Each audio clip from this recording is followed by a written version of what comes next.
पंडित जी राम राम। खुश रहा जजमान।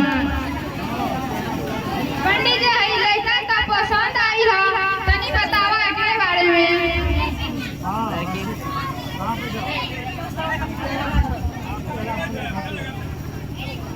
वाह हो जजमान, तू तो बड़ा निमन लड़का पसंद कैले बाड़।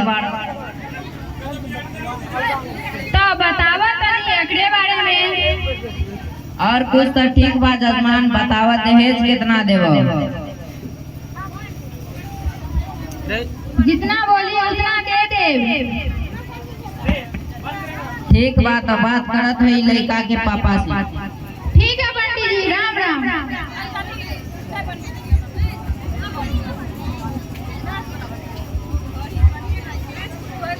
चलिए पंडित जी के पास बात फाइनल होने के लिए एक बार जोरदार ताली हो।